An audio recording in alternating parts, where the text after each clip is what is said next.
اور دوسری حقیقت یہ پیش نظر رکھیں کہ اگر حضرت مسیح نے جسمانی طور پر ہی چڑھنا تھا اور جسمانی طور پر ہی اترنا تھا، تو روشنی کی رفتار پر اگر وہ چلتے تو 1 سیکنڈ میں 1,86,000 میل ان کو سفر کرنا چاہیے۔ اگر روشنی کی رفتار سے وہ سفر کرتے اور 1 سیکنڈ میں 1,86,000 میل کی رفتار سے اڑ رہے ہوتے تو ان کو گئے ہوئے ابھی صرف 2000 سال کا عرصہ گزرا ہے، اور کائنات کا جو وسط ہے اس تک پہنچنے کے لیے 10 بلین سال چاہیے اس رفتار پر۔ تو مولوی کے بیان کے مطابق اگر مسیح نے جسم سے سفر شروع کیا تھا تو یہیں کہیں ارد گرد ہوں گے۔ ابھی ان کو کائنات کے وسط تک پہنچنے کے لیے تقریباً 10 بلین سال چاہیے۔ کب وہ پہنچیں اور پھر واپسی بھی شروع کریں تو ہاتھ لگاتے ہی واپس آنا ہوگا، اور واپسی شروع کریں تو 10 بلین سال اور۔ تو اب تک کائنات کی جتنی عمر گزری ہے آفریدش کے آغاز سے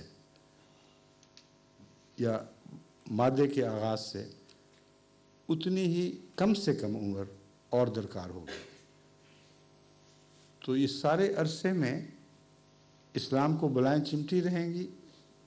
10 ملین سال اور بلکہ 20 ملین سال آنا اور جانا ملا کے ہم انتظار میں بیٹھے رہیں گے۔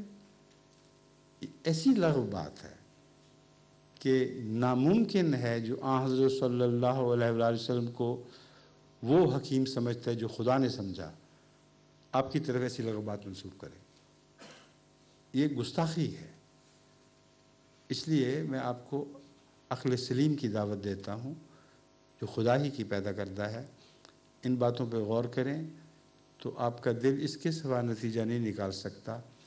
کہ در حقیقت میں مہدی اور مسیح ایک ہی وجود کے دو نام ہیں۔ جو اللہ سے فیض یافتہ ہوگا، کیونکہ مہدی کا مطلب ہے جو ہدایت یافتہ ہو، تو ہمارا عقیدہ یہ ہے کہ مہدی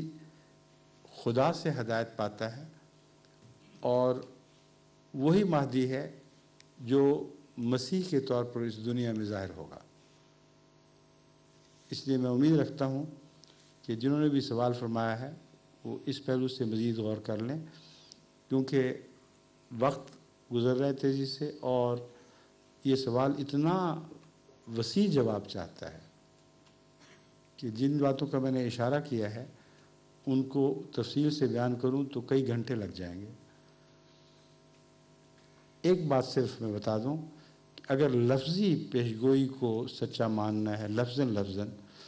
تو پھر مسیح کے نزول سے پہلے جو لفظاً اپنے جسم سمیت اترے گا، کچھ اور چیزوں کا ہونا ضروری ہے۔ مثلاً ان سوروں کو مارنا ہے اس نے جو دنیا میں پھیلے ہوں گے، اور ان صلیبوں کو توڑنا ہے جو دنیا کا مذہب ہوں گی، اور اس گدھے پر سواری کرنی ہے جو دجال کا گدھا ہوگا، اور دجال کو اپنی تلوار سے قتل کرنا ہے۔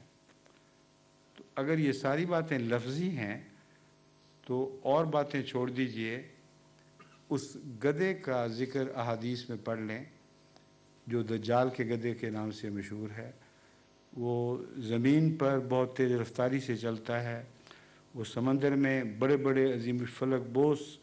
جہازوں کی صورت میں سفر کرتا ہے اور ڈوبتا نہیں۔ اس پر ایسے ایڈ کے سامان، رزق کے سامان ہوتے ہیں جو اس کا مالک یعنی دجال غریب قوموں پر اپنی بادشاہی کی خاطر ان کی طرف وہ روانہ کرتا ہے۔ یہ تمام احادیث کی میں تفصیل کے ساتھ باتیں درج ہیں۔ تو ایسا گدھا جب تک پیدا نہ ہو جو حدیث کے الفاظ میں اس تیزی سے دنیا میں سفر کرتا ہو، جس کے پیٹ میں سواریاں بیٹھیں، جو سمندر میں عظیم الشان جہازوں کی صورت اختیار کر لے، جو ہوا میں اڑے اور بادلوں سے اوپر تیز رفتاری سے